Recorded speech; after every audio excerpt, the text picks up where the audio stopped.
What's up, everybody? Welcome to Your Fielder's Choice, the show before the show, where we talk all things NFL and get you prepared for that DFS slate coming live to you on Sunday morning. I'm your host, John Maffa, and I'm joined by some of the best the business has to offer. We got Devin Frank and Mike Mislinski. What's going on, guys? Man, ready for this season to start. Super excited. I've been doing absolutely nothing but football since football ended to prepare for this season. I hear you there, bro. So for those of you who don't know, this is a new format we're trying where we kind of bring you some midweek news, talk shop about DFS, kind of get you briefed up on the outlook of the industry, what people are looking at, some plays that we like, some plays that we don't like. Just get you geared up, ready to go. So that live before lock show on Sunday morning is a breeze for you, and you can follow these guys as you take down some tournaments. Having said that, if you haven't had the chance yet, hop over to yourfielderschoice.com. We're currently doing a promotion, $25 per month for the first 2 months. It's an excellent deal, guys. It's not just NFL, it's all sports, niche sports. We got baseball, football, soccer, everything on there, you name it, we got it. Head on over to yourfielderschoice.com and check it out. So what I want to do here first is let's move into some news and some updates on the NFL season that's been taking place over the last couple of days. I have some notes here that may impact the outlook of the league or maybe sway people on certain things. So one of the things that I saw today actually pop up, and disclaimer, this is being recorded midweek, so some of the stuff may not apply come the weekend, but Austin Eckler did not practice today.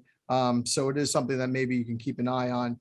It could just be precautionary, preseason stuff, getting ready for week one, but I did notice that he did not practice today. You guys have any info on any of that? Did you read into that, or is it just kind of a guy taking a break?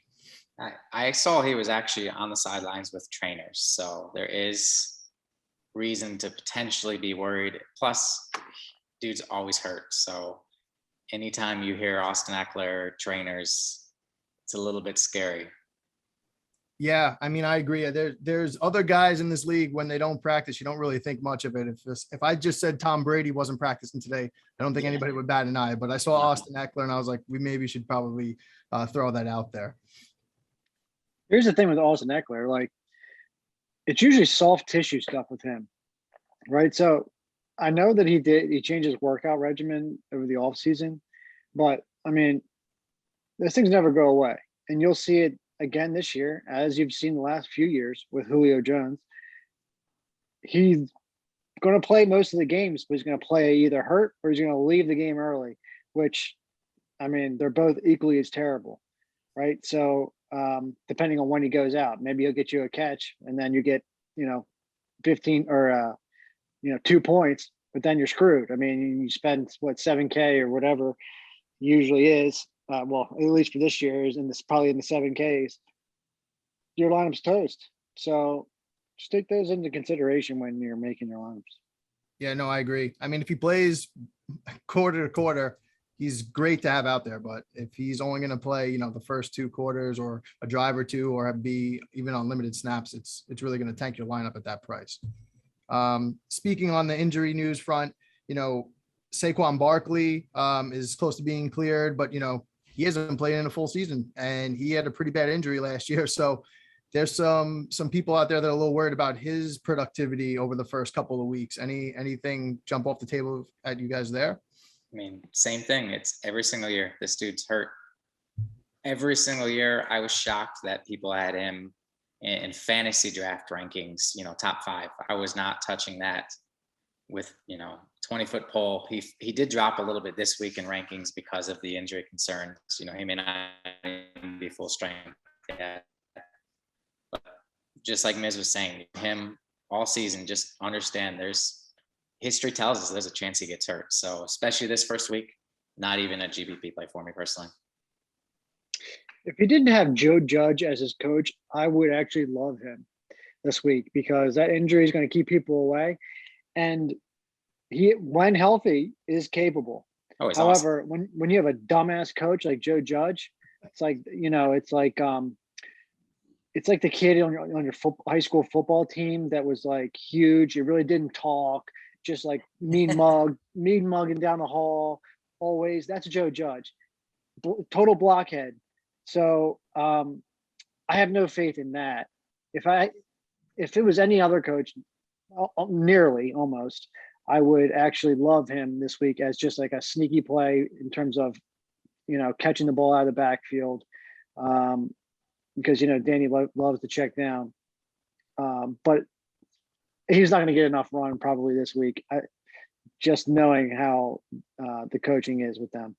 So note to self, Miz hates Joe Judge. So just ride all season long. Yeah, he's terrible. Yeah, and keep in mind the update that popped up with him today was he's close to being fully cleared, which means as of today's show, which is what, September 8th, it's a Wednesday, he is not cleared fully to play. I mean, he will be, I'm sure. He will be. But that's still just something to keep tabs on. Some other minor things, I'd be remiss if I didn't bring up Josh Norman got traded to the 49ers, the 49er fan. So that just bolsters that defense a little bit more. I love that. Yeah, I think that is going to be a really nice addition for them. They're already a deep team as it is. So adding some veteran leadership on there, it's coming from the Bills. So they had some playoff experience last year. I think it's just going to be overall a good addition. And it's not the Josh Norman, at least in my mind, of old, where he's picking fights with Odell Beckham on the sidelines. Haven't really heard much from the guy in recent years. So I'm excited about that signing. As long as I agree. He's not there to stiff arm him. He's all good. Yeah. I mean, he can certainly play tight coverage well still. It's just like when they had Sherman there. Unfortunately, Sherman went off the rails a little bit, but I think he can still play too. But they need somebody like that. They need a grinder. They need somebody that's going to be able to get there, go and try to make tackles. Like, even though he did get stiff armed in that one scenario, I mean, he didn't back down. I mean, he still was trying to get there and go after him. I mean, so he's pretty, I mean, outside of that, I think it's good. Yeah, I think that's I don't even want to say it's a sneaky defense because everybody knows the Niners, when healthy, have a great defense. It took them to a Super Bowl, but again, that health factor is really all that matters. On some other news, the Ravens signed Le'Veon Bell. Not much there. Not much there per se. I believe it's just to the practice squad, but he got called up today. Yeah, he did get called up. Okay, so there you go. Mm-hmm. So just something, keep an eye on. But again, it's the Ravens, first of all. Their primary running back is Lamar Jackson, as far as I'm concerned. So that doesn't move the needle for me in terms of like DFS or fantasy or anything. But, an injury happens just like that. Could be an interesting play later on in the season. Maybe. He hasn't shown. I was shocked how quickly he fell off. He skipped that full season. He's never been. That was the end of him. Average since then. It's amazing how quickly he fell. He put out a rap album. Yeah. Which is a shame because he was awesome. He was so much fun to watch. I don't know. It could be somewhat good. I don't know. 8 carries, 8 touches a game. Might be worth it. Sometimes these guys with chips on their shoulder, they do feel like they have something to prove. Think like Antonio Brown. Not like he's lighting the world on fire, but he had his ups and downs. Everybody doubted him and was basically tossing him for dead. And he performed well. Yeah, had a touchdown in the Super Bowl. I don't know. It's just like I said, something to keep an eye on. Nothing that moves the needle, especially in week 1, that's for sure. But interesting at least. One thing that it does do is Tyson Williams was the backup after the backup to Gus Edwards, aka in Gus Edwards' old role. So if anything, it's going to hamper his ability to be viable. It's more of like a, you're in a stash on your season-long team, but in terms of DFS, he's not going to be viable at all. Yeah, I hear you. And then finally, just some other notes here, and this is kind of an expected news drop, but in terms of being viable in DFS, maybe a long shot play. Tyrod Taylor will start week 1. We all knew that was coming, but I don't know if you really want to be different and put any faith in that Texans offense. Maybe he's a guy you look to. I don't know. It could be interesting. He'd be super cheap. I don't know what his value is, but Let's have a decent matchup. I mean, if he's going to do anything all year, this first week would be the week to do it. Mm-hmm. I think we know Miz might like that as a little sneaky GPP player. Yeah. I don't necessarily like Tyrod. I mean, I actually love Tyrod. I met him a few times when he was playing here, but when he was behind Flacco. But I think that game has some appeal, and we'll get into it a little bit. Do agree with that? Yeah. Yeah. All right. Well, before we get into plays and people we like and people we don't, why don't we have you, Dev, walk us through the famous cheat sheet that you can find only at yourfieldlesschoice.com. And maybe we can go through some of the parameters of the sheet, like what to look for, what not to look for, things like that. So if you want to go ahead and pull that up, we can take a look. So we're here, yourfieldlesschoice.com. You can see this top section. We have all your cheat sheets listed right here, right at the top. Just can't miss it. Click on the football one here. Got NFL and college football. So we're looking at the NFL one here, obviously. You can see the last update, some basic stuff here. So I updated about an hour ago. This will be updated daily and then probably 2 or 3 times on Sunday, all the way up to lock. The reason I'm doing this is because the big feature on here is projected ownership, which you can see at the far right here. As you know, or if you're new to DFS, you may not know, for cash games, DFS has really become about the chalk, which is high owned plays. So projected ownership is going to help you recognize those high owned plays. You eat the really, really obvious high owned chalk, which we'll get into. You play those guys. They're going to be super high owned. If they go off and you don't have them, you're screwed. If they dud, it's not the end of the world because everybody has them. If somebody's 75% owned and is a dud, then you're in the same boat as 75% of people. So it's not a huge deal. And to jump in there too, like that's a good point that you bring up. Like you're using terms like chalk and, things that I think we take for granted if you play all the time. Things that don't really come up in common or regular standard fantasy football leagues. But with DFS, the term chalk, that's the more popular guys. GPPs, when we talk GPPs, we're talking about tournament plays, and cash just means, the lower field, 50% of the field wins the prize pool. So just wanted to clarify that for everybody too, just so when we throw out these terms and we take them for granted, that's like kind of what we're talking about. Exactly. Yeah.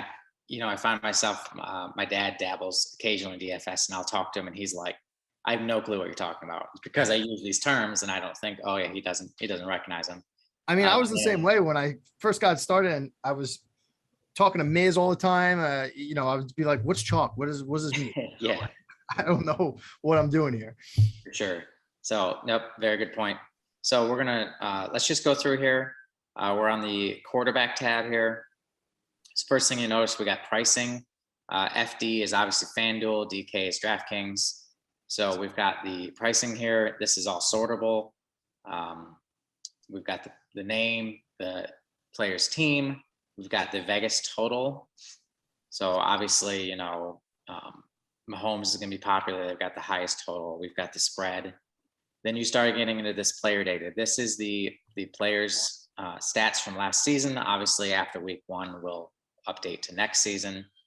So if you see any guys with blanks, that's because they're rookies. Or, Jameis Winston, for instance, has 75 yards because he didn't play last year. So you're looking at pretty basic stats here. Per is, so like this is the pass yards on the season. Per is the pass yards per game. Same thing here, rush yards per game. Total touchdowns, this includes rushing touchdowns and passing touchdowns, interceptions. So all pretty basic data, all in one spot, all sortable. So if you wanted to see, who's the leading passer per game, you can sort that. Who's got the most rushing upside? I can come in here. I can see Kyler Murray had 819 yards last year. It's fantastic, obviously. So then we get into the opponent data. So here on over is all data of that player's opponent. So we're looking at Kyler Murray against Tennessee. So this is the passing yards they allow per game. rushing yards they allowed per game, total yards. This is the points they allowed per game. And then here, this confuses some people sometimes. You've got FanDuel points and DraftKings points. This is the points allowed to that position. So Tennessee was allowing last season an average of 22.1 FanDuel points per game to opposing quarterbacks. So that's a really nice way to see a good matchup. For instance, we all know Atlanta was terrible defensively last year. You can see here they got tore up by quarterbacks last year. So, you're looking Jalen Hurts, potential low-owned GPP play with some upside. Then the last one, and this is the most important column for cash, is your projected ownership. As we already talked about, you want to try and eat that chalk, especially if it's really obvious. Like if, for instance, Mahomes was listed at like 30% and the next closest was 12%, you would just plug in Mahomes because it's going to be uber chalk. This week, we don't have that. We have we have a couple options pretty close. That's going to allow you to let kind of pricing dictate, or just your gut call between the three. We also have a top plays right up where, for this week, for instance, I featured Josh Allen because I like his price. He's the cheapest of the big three we've got here. He had the most touchdowns. His numbers are really good.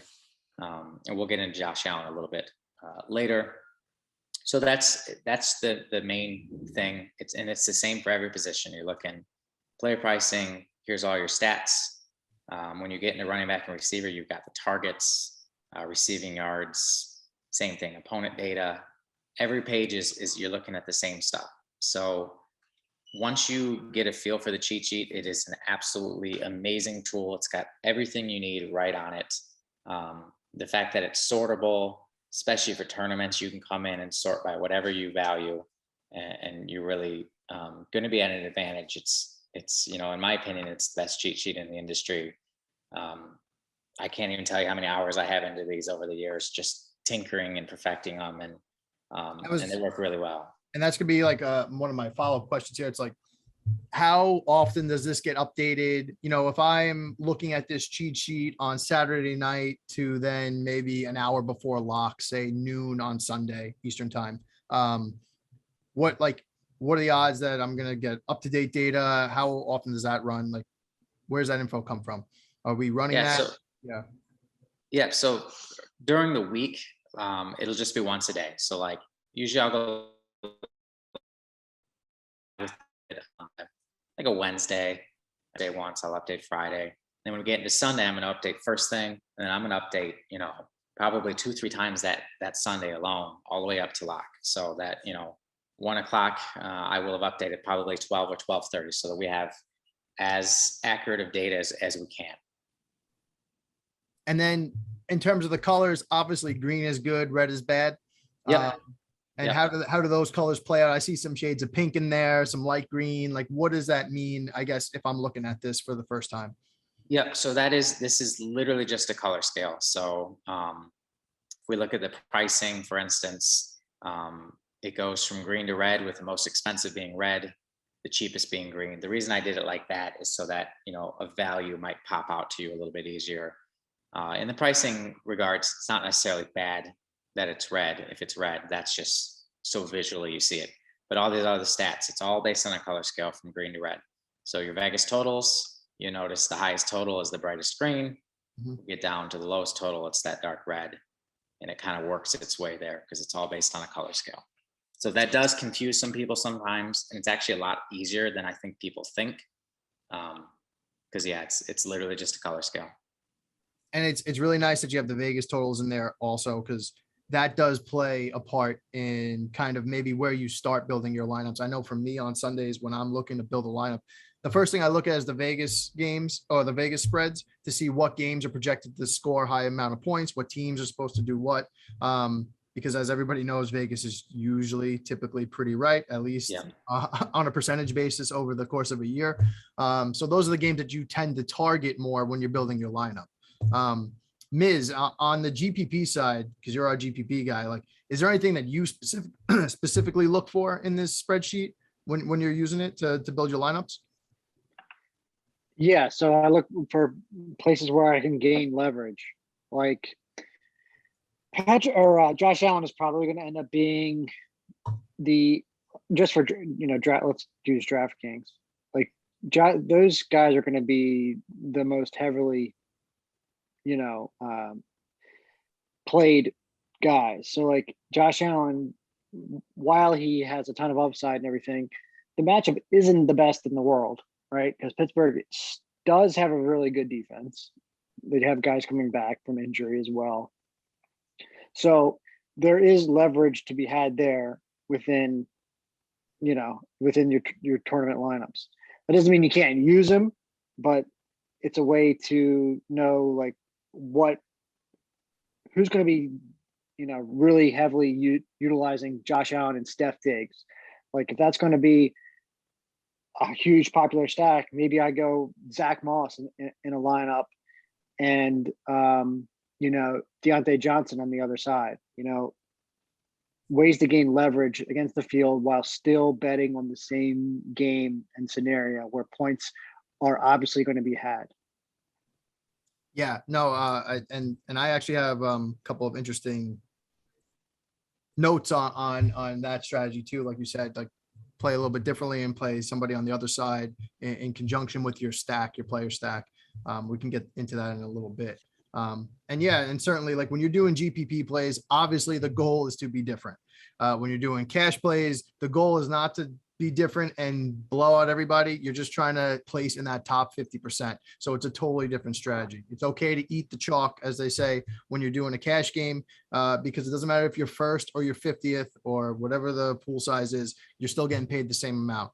If you are playing a GPP, obviously you have to distance yourself from the pack. And that is where you want to play like some lower owned guys or mix different strategies up and see what sticks. Anything else on the cheat sheet, Dev?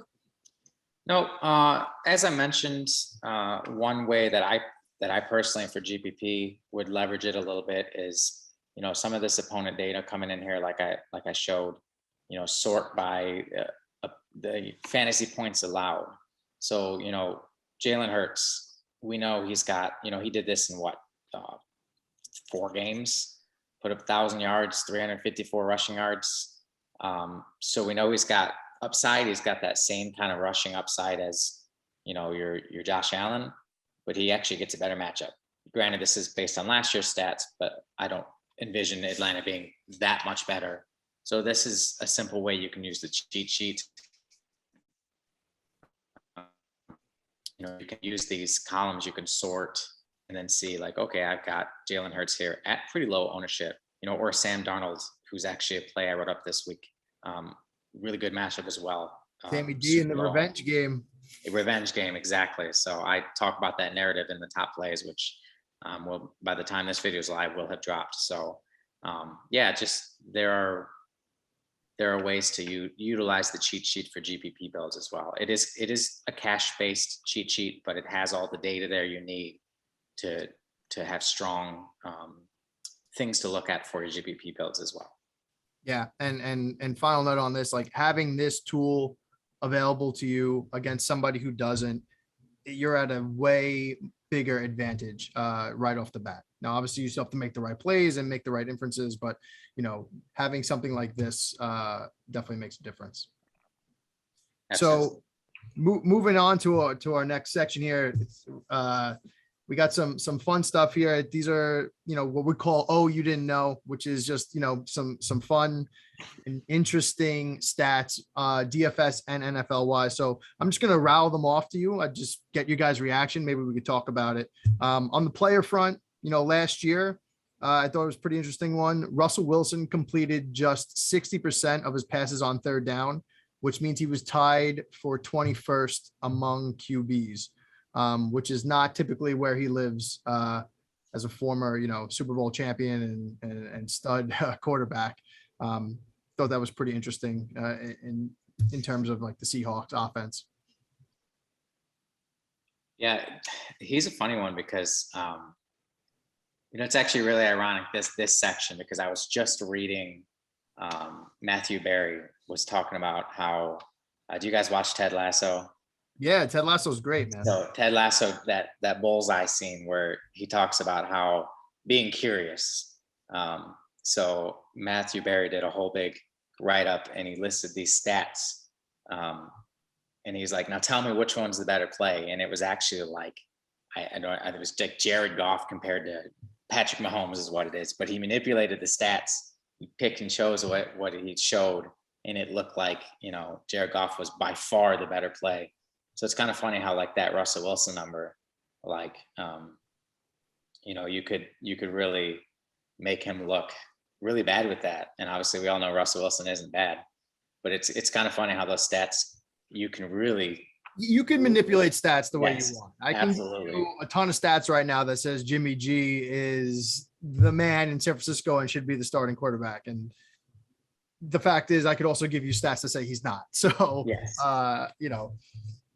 You take stats for what they're worth and who's writing them and what they're trying to convince you of. So yeah, that plays right into it. But like Ted Lasso, big fan. First of all, if you're not watching it, you should watch it. And So good. I don't watch it. dude, you gotta watch it, man. Like So it's a feel I good. don't. Yeah, it's a See, that's the thing with these shows, man. Both of you are on it. 100 other people have told me to watch it. That makes me not want to watch it. you're a rebel without a cause. That's That's right. Eventually I'm going to watch it, but I just haven't had a chance. And like when everybody stops talking about it, that's when Miz is gonna watch it. Exactly, 100%. At least you own up to that. Right. Well, there's Well, a the saying, thing about that. Go ahead. there's a saying in the Ted Lasso show, and it says you got to be a goldfish, which means you get pushed down or you lose or something like that. You just erase 10-second memory. 10-second memory. Mhm. So Yeah, I can't think of a better. Jared Goff has a goldfish brain, that's for sure. Jared Goff has a lot of shit wrong with him. But I couldn't think of a better applicable mantra for like fantasy football or gambling in general, or just like Oh my God, yeah. short Perfect. memory. You play a guy this week and he ruins you. That doesn't mean that you don't play him next week. If you like Yes. him next week, you like him next week. That's just how it goes. Couple of other interesting stats. This is more on the DFS side. So more than a half of the top milli maker teams over the last 3 years used all of their salary of $50,000. Just an interesting fact. That is interesting. Yeah. Mm. I'm not saying that you have to use $50,000. You Obviously, mean the winners? the winners. Yeah. All of Okay. the winners. Yeah. What's your thoughts there? It looks like you're picking up Yeah, so I can't believe that actually. It's usually, I thought it was usually, I mean, I might be thinking of just non-million maker stuff, but if it's on the internet, it's Yeah. true, Miz. So that's true. I mean, I'm not doubting it at all, but ways to be different, right? Like everybody, it's just so natural and intuitive to try to spend Oh yeah. the entire amount. So just by not spending the entire amount, get you started off being different. yeah, I mean, it also speaks a little bit to how hard the milli maker game is. And you Yeah. play GPPs all the time, and you tell me straight up, I don't even play the milli maker. No, I haven't played it in like 3 or 4 years. Because you got to hit the lottery. That's like what you're doing. Think about it. If I just said more than half the teams are using all their salary, that means you have to have like the perfect combination to win that contest. Whereas you can spend a little bit more, a little bit less, play a smaller pool and cash out a little bit easier and not feel that pressure of having to like literally be perfect across the board. Yeah, I mean, there's people that are really good at playing that contest, and the way that they play it, and the way that, well, at least partially in terms of their strategy, is they play for first. Every lineup is that they're playing for first. They're not playing to cash in it. They're not trying to min cash. They're not trying to just get top tens. They're playing for first. Every lineup is playing for first.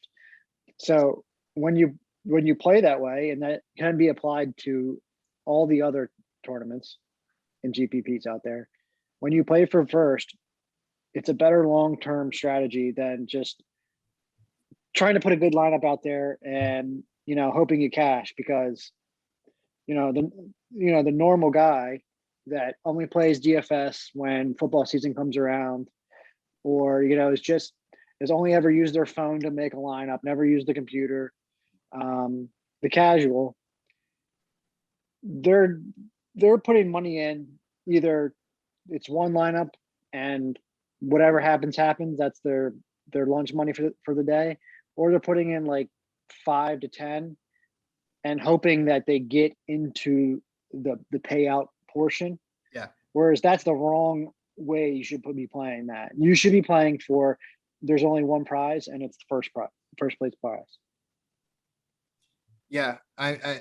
And all of those contests, you can basically play up to 100 entries, maybe more. So 150 in that one. Yeah, 150 there. I don't really do the multi-entry stuff. It's not for me. And if I was doing it, I definitely wouldn't be doing it at $10 or $20 a pop. But there are guys that do that. And like you said, they're coming in with the goal of just winning that tournament. Right. Of the 49 millionaire maker winning teams, 19 ran it back with an opposing offensive player of the stack that they were using. So what that means in layman's terms, if I'm stacking, somebody on the Titans, let's say Ryan Tannehill and the newly added Julio Jones, I'm running it back with an opposing player. So maybe they're playing the Bills and I'm running back with Stephon Diggs. So you're kind of honing in on that game for those three players, maybe even more if you add, Derrick Henry to the mix and you're stacking those three. But yeah, of the 49, I don't know what this percentage is, but of the 49, 19 ran it back with an opposing player. I mean, you're really well, you think about it, right? Yeah. So think about it, right? So if Ryan Tannehill's going to throw 5 touchdowns or whatever, or 2 touchdowns to Julio Jones, whatever, the only way that they're going to be doing that is if the other team is putting up points also. Otherwise, they're going to cool off and either slow play it and run the ball the rest of the game, the majority of their plays, or they're going to come out of the game early and somebody's going to come, the backups are going to come in. So the only way to exponentially grow that score is if you have somebody else on the other side, whether it be one person or two people, to inflate that. And you play it like a player block. And I've learned that from Jam to Win a lot. I listened to a lot of his stuff. Talks about player blocks. That's what you're looking for. You're looking for basically an exponential score within a block of players that allocate a certain portion of your salary to leverage yourself and leapfrog yourself up higher than just trying to pick onesie twosies from like 6 different things, right? How hard is it to pick? You have a wall of things, right? And you got to pick the right ones out of all of like 100 different options, or you can just focus on 2 and nail those. Like, what's easier?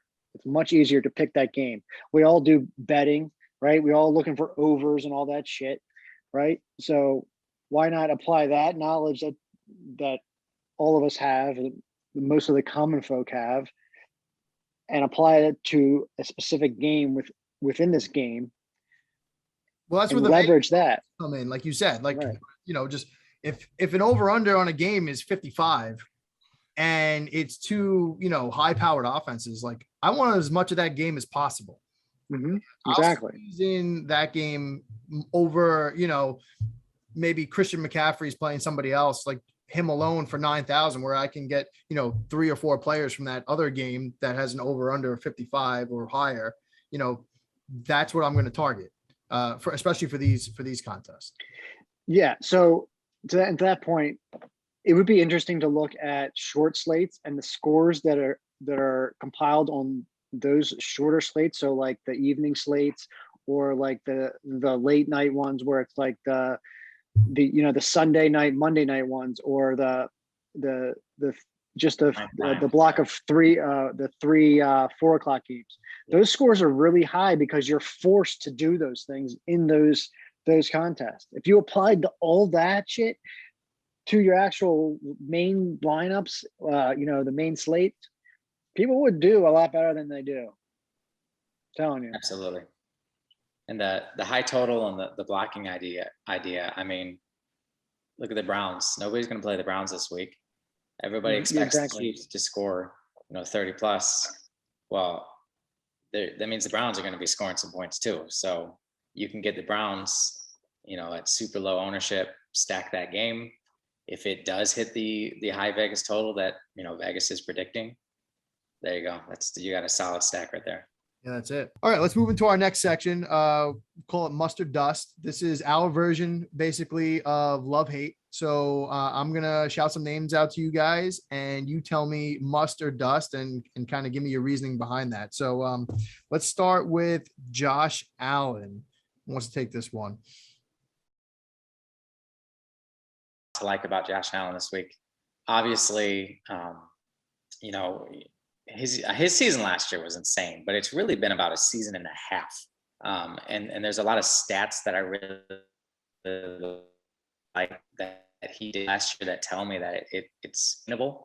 The big one for me being his red zone action. They don't even really try to run the ball. He's essentially the red zone. So he had the 5th most passing touchdowns inside the 20 last year with 25, which is 2 more than Mahomes, for instance. Then you add in the fact that he had 7 rushing touchdowns inside the 20 on 24 attempts. So again, kind of using Mahomes as your measuring stick here, that's 5 more than Mahomes. So he got more action in the red zone than, the best quarterback in the league. They get in the red zone and it's Josh Allen's show. They don't run the ball. He's either going to run it or he's going to throw it. He does have a little bit of a concerning matchup with Pittsburgh, but keep in mind, Pittsburgh lost 4 of the last 5 games to end the season last year, giving up 23 or more points in all 5 of those games, 2 of which were not good teams. So I'm not overly scared of the Pittsburgh defense. They get a little healthier, like Miz mentioned earlier. But listen, Josh Allen's usage is through the roof. He's got the legs, he's got the arm. They're going to score points. Doesn't really matter what defense is on them. So Josh Allen is a must for me. Yeah, I agree there. Let's try this one out. Marquez Callaway. And I'll take again. That's another must. You bought into the Monday night hype, huh? I did. He just famous. Well, he's talented. I think he's a little more talented than people realize. He's going to be chalk. I can tell you that right now. He's too cheap. He really looked like him and Winston were on the same page. Unfortunately, we don't have a ton to go off of, minus 2 games of limited snaps. But in those 2 games of limited snaps, it looked like he was the number 1 for that team. So at his salary, it's going to be too hard to pass up on both sides. He just opens everything up. I expect him to be chalky, and for a really good reason. In those 2 games, he had. Let me find the numbers here. I'm leery of Callaway. I think he's a talented guy too, but I could just see the way he was being drafted in a bunch of my season longs. That what was it, Monday night prime time? Yeah, he had the big 2 touchdown performance. Yeah. Yeah, that definitely sticks with people's minds. So yeah, and me too. It did. I watched that game.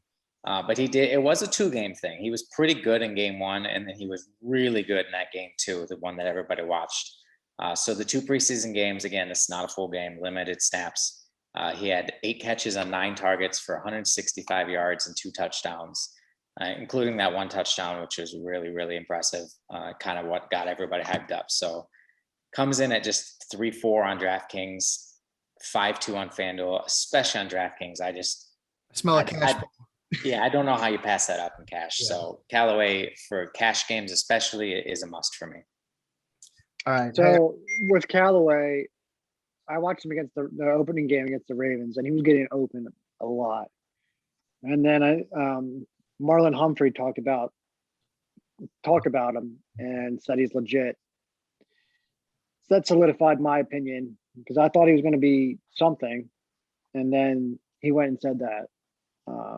So I actually have a lot of confidence in him, and he's definitely going to be chalk. He's going to be probably the most popular player on the whole entire slate because he's starting 3,400 or something stupid. Yeah, he's too cheap. He'll be chalk city. Yeah, number 1 receiver in the Saints offense. It's the same offense. Let's not forget Michael Thomas gets fed the ball constantly in that offense, and he's running the same position. He's running the same routes. So All right, Marcus Calorie must. I hear you. I'll give it a whirl, but I'll also let you hear about it In next. cash, yeah. That's fair. That's fair. All right, let's. What about this one? I think this is a layup. Saquon Barkley. Yeah. Well, I gave you my thoughts before. However, I mean, he sucks in this scenario. So he sucks. That's the hard. In this take. scenario, He sucks. because he's got Joe Judge. We're trying to get followers here, Miz. People are gonna hear And this. and he's got a super tough matchup against Denver. Denver's going to be one of the best defenses in the league this year. At Certain, they got both Vaughn and Chubb healthy for the first time together. Since Chubb came to the team, they're going to be nasty. The linebacker core is suspect, but they really don't need it because the front four is legit, and they got the DBs to back them up. All right, so I can't really tell that. Is that a must or dust for Saquon? So, I say dust because he's not dust, but Just wanted to hear you say. dust this week. Yeah, for sure. I wanted to hear you say it. All right. Corey Davis, that fucker's dust. All right. Here's another name that's been making a lot of preseason news. Jamar Chase. Oh, I'm gonna go dust here. He had some serious drop issues, which was odd. But not only was it in the preseason, but apparently he had drop issues at camp as well. So that's a little concerning, obviously. No denying the talent, and he should have some chemistry there with Burrow. But you add in the drop issues, and then you add in the fact that offense, their weapons are insane. This is kind of a wait and see thing for me because, Miz, I know you're really high on Tyler Boyd. Nobody ever plays him. He's so good. Oh, T. Higgins is a stud. Now you add Chase. I don't really know. It's a lot of mouths to feed. And It then is a you lot of also- mouths to feed. You factor in Joe Mixon, and he's in the Yes. passing game. Like, Yeah. So week one for me, I same scenario. I'm not saying this dude's a dust player, but week one, especially cash games, that's dust play. So in GPPs, I actually like him. Only because for the reasons you mentioned. Yeah. This guy hasn't played in a year, right? So when you haven't done something in a year, just like this stream, I'm super rusty. So when you come and try to play football, which is exponentially harder, you're going to be rusty. So I'll let the drop slide in the preseason. Hopefully that was the preseason, and he can, the switch will flip, and he'll be the Jamar Chase that was, the best receiver in college football. That being said, I'm not going to just go and make a lineup and just pick him just to pick him. It would be in a lineup with Dalvin Cook on the other side, and maybe use Chase and Burrow. you gotta have some rhyme and reason to it if you're picking them. You're not just gonna Right. throw. We're not going to he's not going to be like your filler. Yeah, exactly. Something like that. And I have no problem with it as a GPP play Right. because the talent is massive. I mean, massive. Yeah. So no issues there. Just cash play though. I Yeah. just don't. I can't Mhm. justify that. I agree. All right, here's another one for you guys. Popular name, especially the last week or so. James Robinson. Oh, James Robinson is my dude. Miz is on the same page. I played that dude probably the last half of the season, every single week. Nobody ever played him. He was great. He was a fantasy darling last year. He was just 100 yards every week. Yeah. So I really especially like him. I'm not sure I'll have him on DraftKings, but he is too cheap on FanDuel, and he's going to come in lower owned than he should be. He finished last season with the 8th best fantasy points per game, the 6th most rushing attempts, and the 11th most targets at the position. So you're talking about a workhorse back who rewarded the team. He was amazing last season. He was super consistent. I mean, he was pretty much pencil him in for 20 points every single week.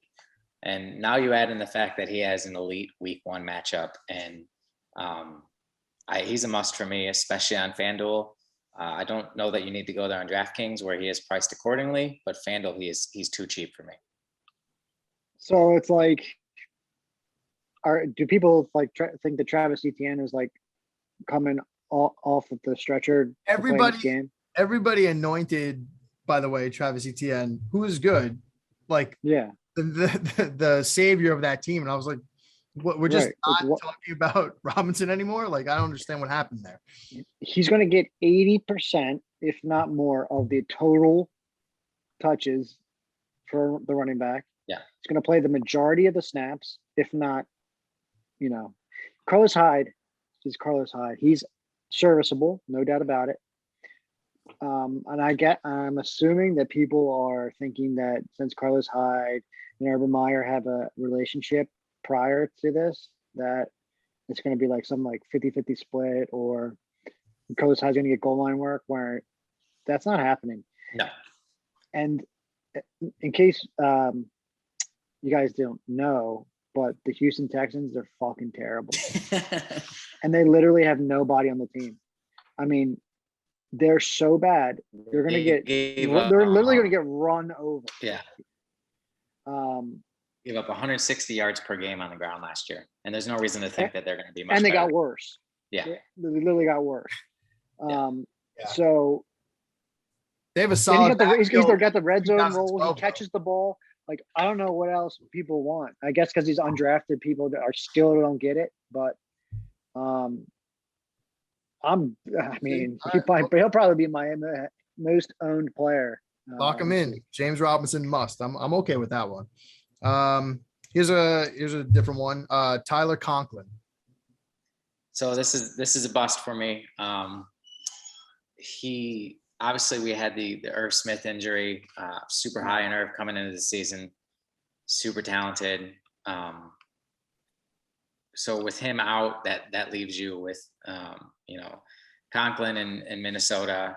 He does get a good matchup against Cincinnati, but if you've ever seen Tyler Conklin play, there's nothing exciting there. I just think that with this week with Kyle Pitts, he's 2,000 more, but considering the upside difference, not even 2,000 more. He's 44 compared to 2,900. I don't see how you play Tyler Conklin here. So that's a dust for me, despite the fact that he should be the starter. Wait, are people playing him? I doubt it, but he was showing a little bit of ownership earlier in the week. Because he's probably like what, 2K or something? Yeah, he's 2.9 on DraftKings. So he was kind of starting out as the popular punt option. Yeah, but he's since fallen off because exactly what I said. If you've watched him play, and I'm not sure you can justify playing. I'm not gonna lie. When I saw the name come up, I was like, I had to double check who we were talking about. Yeah. Granted, so if anybody out there, if you're playing Tyler Conklin, send me a head-to-head and for any amount of money you want. There you go. Yes, I just stay away. I understand, and I'm a punt tight end guy. I love to punt that position. You're punting tight ends. You love doing that. Because I think you can find a sub 3K guy in a big role every single week. And on paper, that's Conklin. That's Adam Troutman this week, if he's healthy. Tyler Croft. There are starters that are sub 3K, and I like punting tight end. But again, Kyle Pitts, if you've seen college football and seen Kyle Pitts play, freak of he's 6'6" and he ran a 4.4. Yeah. He's Calvin Johnson, but he plays tight end. Yeah. So I don't see punting the position this week. I don't see not playing Kyle Pitts, especially on DraftKings. He is laughably underpriced. So you got an extra must there for me with Kyle Pitts there. All right, last one. Hold on, don't sleep on Hayden Hurst. I'm just wanting to put that out there to the No, that's fair. With no Julio, that offense is why not? They don't have many options. So okay, go ahead. Last one here. Justin Herbert. So Herbie, definitely legit quarterback. Another fantasy darling last year, by the way. Yeah. Won a lot of people a lot of money. New offensive coordinator. Better team. Derwin James back on the defensive side. It's going to help a lot. And I don't know if anybody's noticed or not, but the Redskins defense is actually good. And that Oh shoot, I said Redskins. Oh my Dude, we're Washington, gonna get canceled. Canceled. What are you doing? cancel. Washington football team. Cancel. Cancel. You know, funny thing is we didn't even notice. I didn't notice. Yeah, I didn't Yeah. miss. I mean, Miss caught him. Caught himself. All right, I'll start over. All right, so Justin Herbie, is definitely a really good quarterback. He's going to be good this season, relatively speaking. However, they've got a new offensive coordinator, for one. And then I don't know if anybody's noticed or not, but the football team, whatever you want to call them, they have a really good defense. And they've gotten better since last year. So those two things really and now Austin Eckler's hurt. So you're going to tell me that the scrubs that they have behind Eckler are going to tout the rock against a really good defense? No. And then you're going to be forcing him to pass in a different offense, for the majority of the game. I really don't want my franchise quarterback to be put in that situation in week 1 with people coming at him left and right. It's just not a good matchup for him this week. I think you can find a ton of other plays within his salary range that are just much better. As much as I love the dude and I love Keenan Allen and all those types of things, but I think you can just get better value elsewhere. On top of that, as we've been discussing, actually, as we've been doing this, the news actually dropped. It's a hamstring injury for Eckler. So, we got to be looking. Just good night to this. Yeah, we got to be looking put him to doubtful, bed. to be honest. I don't Night see night. how he plays week 1. Well, hi, hamstrings. People usually bounce back from them pretty easily. They Yeah, go no big deal at all. Nothing to worry about. And then, I mean, Keenan Allen's a year older, and I love Keenan Allen too, but eventually he's going to slow down. He's another guy who's fought injuries on and off his whole career. And they lost Hunter Henry. So, yeah, I mean, I love Justin Herbert too. I was actually not a fan of his coming out of college. And boy, was I wrong. He is awesome, but this is not the spot to use him. I 100% agree. Yeah, I agree too. Dustin. Just for the record, am I scrapping the Redskins name drop? Because I feel like that's and then the fact that you restarted and said the exact same thing without mentioning the name. Mm-hmm. I kind of love that. Yeah. But whatever. We'll see how it looks on the playback. Let's move into the next section. Last one here. Called Gimme the Loot, right? Where we're picking some gambling picks. This is our 3 or each of our 3 top picks for this week coming up with the spreads. We're using FanDuel Sportsbook to get the numbers. And I'm going to keep these records over time. So we'll see how good or bad we are come, middle of the season and then eventually end of the season. So I'll start off first. I'm going to go in order of, and you don't have to give it to me in an order, but I kind of wrote them down in an order the way I like them, from least likely to hit to maybe most likely. So 1, Miz, this kind of goes right against what you were saying about the Denver Broncos, and Devin, you were talking about their defense. I actually like the Giants +3 in this matchup. I do agree with all of those things we were saying before. Saquon Barkley is a question mark. The Denver Broncos defense is nasty. Everything says in my gut to take the Broncos, and that's why I'm literally going the Giants. Also, I don't like the Giants. Every time I bet against them, they bite me in the ass. So yeah, I'm going Giants +3. I think the line may have moved to -2.5. If it's 2.5, I'm buying the extra point or the half point and getting that to 3 or 3.5, because that's the way I'm going. So I'm going to go Giants +3 on this one as my least confident pick, but it's definitely a pick, so it counts. Following that, I'm going to go to your boys, Miz, the Baltimore Ravens -4.5 over the Vegas Raiders. The Vegas Raiders are not good. I'm sorry.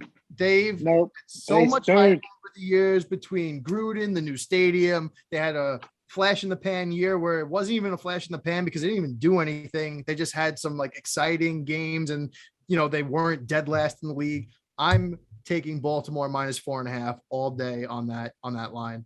And that's my second most confident pick. And then finally, going back to the revenge game narrative for all of my Jet fan friends, Carolina -5.5 against the Jets. Sammy D, revenge game. Christian McCaffrey back off an injury.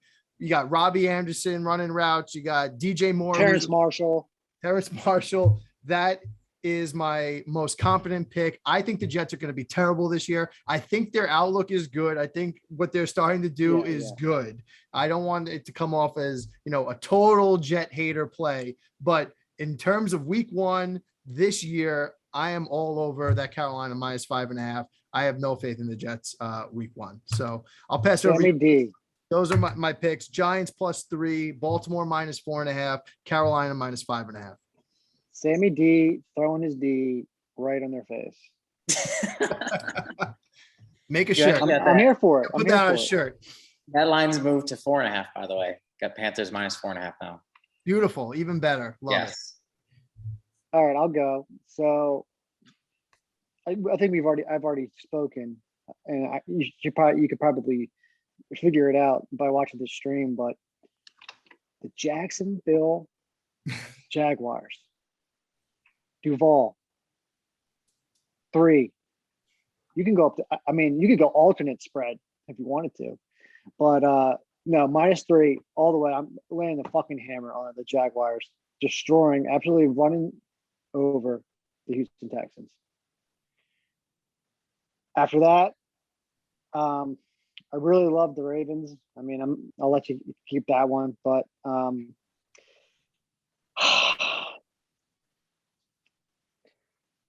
Aaron Rodgers, revenge tour. Opening night. AA Ron, give me that. AA Ron. He is going to look to dog everyone and their mother this entire season. Yep. Started off with a bang. Sean Payton. You got nothing. Drew Brees is on the other side anymore. Good luck. Aaron Rodgers, Aaron Jones. And what's that spread? 4, right? 4.5. 4.5. 4.5 now. Okay. Holding you to that. Sort of like the over in the game. But I'm not going to go for that yet. And then, I wanted the Ravens, but I guess you can take them. Don't let me sway you. We'll eventually work in some type of like punishment or competition out of this where we make the records count for something. So if you want to take the Ravens, take the Ravens. I don't care. Well, let's go with the Ravens then, because look, we've had a lot of bad juju this off season. We've had receivers going down, first round draft pick going down, J.K. Dobbins going down, but train keeps rolling, man. Next player up, always has been, always will be. Lamar coming for blood. Lots of doubters this season. I don't know, you see those talking heads on ESPN, NFL Network. Has Lamar been figured out? All right, well, we'll see if he's been figured out. I know for damn sure John Gruden hasn't figured anybody out because he's still stuck. He's still stuck in like 2005. So it'll be sweet to see him in that stadium, but that'll be the only thing the Raiders have going on Monday night. John Gruden certainly has not figured out how to draft. They have been dreadful. All right, what do we got, Deb? Bring us home. All right, well, full disclosure, I have never placed a bet. That doesn't mean he lives in Ohio, everyone. I live in Ohio, everyone. So nothing to do there. Hey, you don't hate. All right, there goes one full state of viewers. Thanks, Miz. Yeah, you're welcome. Some of your head-to-heads, Ohio people. Give me for all the reasons we already talked about. Give me the Washington football team +1. That's a good one. I'm a Fitzpatrick fan. I think he's one of those guys that's always been on shitty teams, and everybody's like, "Oh, he sucks." Well, no, he's been on really bad teams. I would love to see what he can do with talent around him. Don't sleep on this offense. Not necessarily week 1, but when they get Curtis Samuel, that's a legit 1-2. Plus you add in a good running back, a good tight end, and a good catching back. That's going to be a decent offense, drastically better than Alex Smith-led offense. So I'm going to stop you right there on Curtis Samuel, by the way. okay. I didn't say this before in the fun facts section, but I got a good Curtis Samuel fun fact from last year. From weeks 1 through 5, Curtis Samuel had 34 total fantasy points, and he was wide receiver number 61. From week 7 on, including his bye, he was wide receiver number 10 with as many wide receiver number 1 weeks as Stephon Diggs and twice as many as Justin Jefferson. Holy shit. That's a stat. That's a good stat. I've been pumping him up for 2 years now. You have been. Samuel's He has a been. guy, and that dude has all the talent in the world. He was actually a running back for the Buckeyes, so it's taken him a few years to get comfortable running routes consistently. But that dude is awesome. So you got Scary Terry on the other side. I'm telling you, that is a legit 1 and 2 combo. The issue is he's dealing with a hamstring. So luckily they're not rushing him back. They're not going to play him this first week, I'm pretty sure, which I'm glad to see. But he gets healthy. I mean, you just gave the numbers. This dude is sneaky good. Put him on your radar the rest of the year. But yes, I like the Redskins. I think, dang it, now I did. I like Washington football team to win here, which, by the way, I actually hope they keep that name. They won't, but I actually think that's a really fun name. Super original. Apparently it doesn't roll off the tongue like I thought it did because I keep calling them the wrong name. Commanders, it's going to be. I bet you. You think so? But anyways, so I will take Washington +1. You guys have touched on a lot of the plays I like, which I know I can double dip, but I'm gonna try not to. I gotta go here. Let me see. I gotta go my Brownies covering here +6.5. They were 1 play away from beating this team last year. They're much better this year. You get a healthy Odell.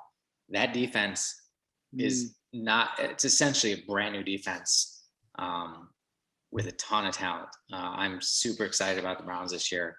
They're the Browns, so they'll probably let me down, but I really hope not, because on paper, this is the best team of my lifetime as a Browns fan, and it's not close.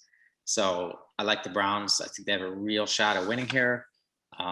And I definitely think they can cover the spread in what should be a really good, really competitive game. So I will take the Browns, and then let's see here. I really liked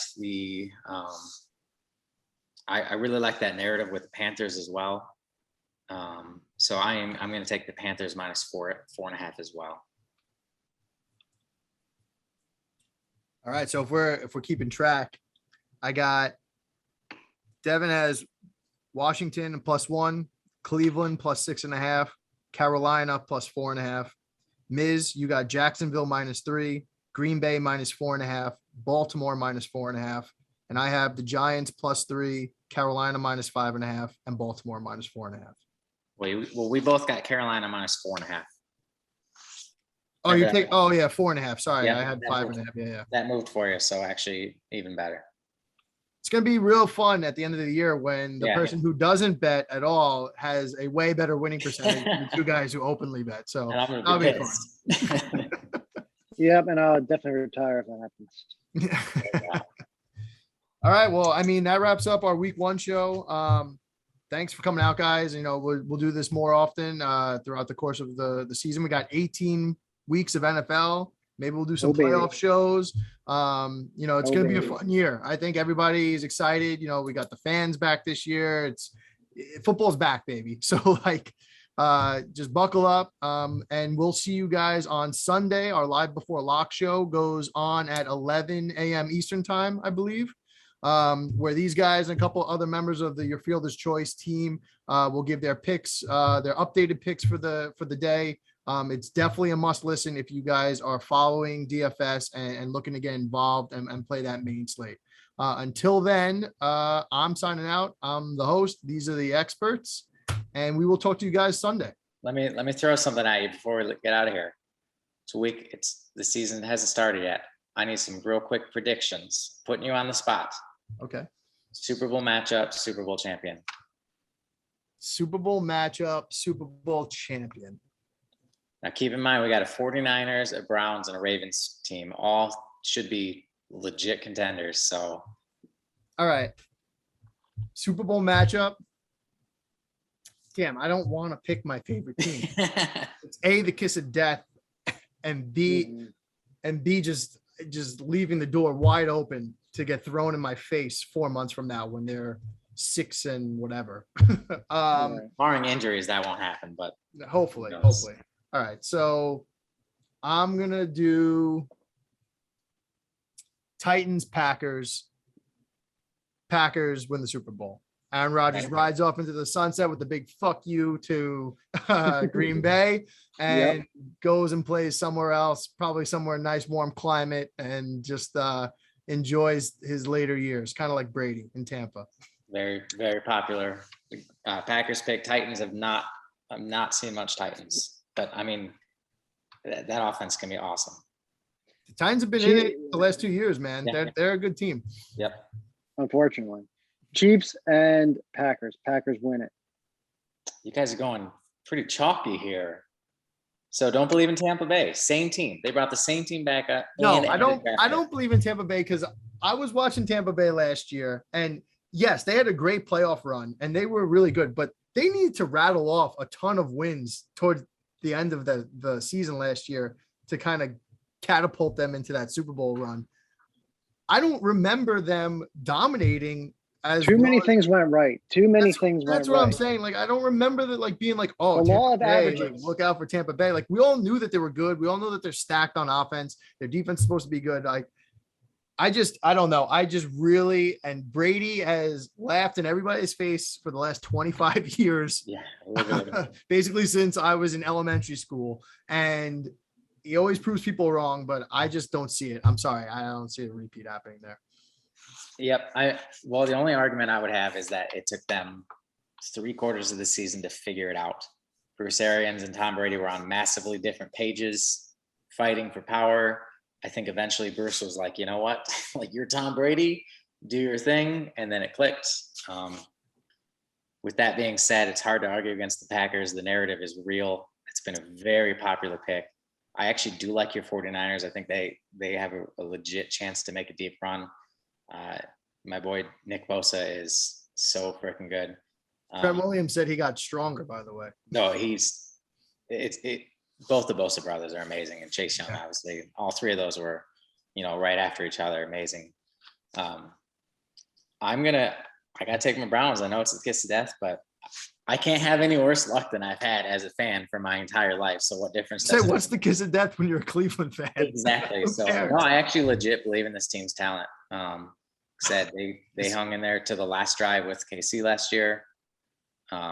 If they can stay healthy, especially defensively, that secondary has just been ravaged by injuries last year. If they can stay healthy, I like the Browns in the Super Bowl against the Packers. Packers win it all. So you went Browns, Packers. You don't let me talk you off of Tampa Bay, even though you called us chalky and then told us Tom Brady was good. I actually really, really, really do like Tampa Bay, but it's really, really, really hard to repeat.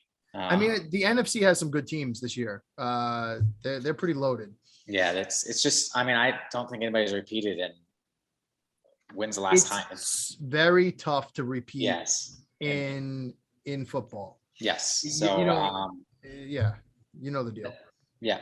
So Aaron Rodgers only has one. That's a shame considering how good he is. So if he's going to get another one, it's now. So that's the chalky pick. I think we all went chalk with the actual winners. And yeah, this is going on the internet, man. We gotta protect ourselves here. Yeah, that's right. No, yep. All right. I just wanted to throw that out there. It's, before the season starts, I figured we got to get that. Oh, I think that's great. Miz, any closing thoughts? I've been waiting a long time for this football season. Me too. I kind of gave up DFS outside of football just because life happens and got other priorities. But fully engaged for football season, and you're damn sure that I'm gonna make it the best one yet. Well, it's back, and we'll be back next week. YFC will be back on Sunday with some core picks.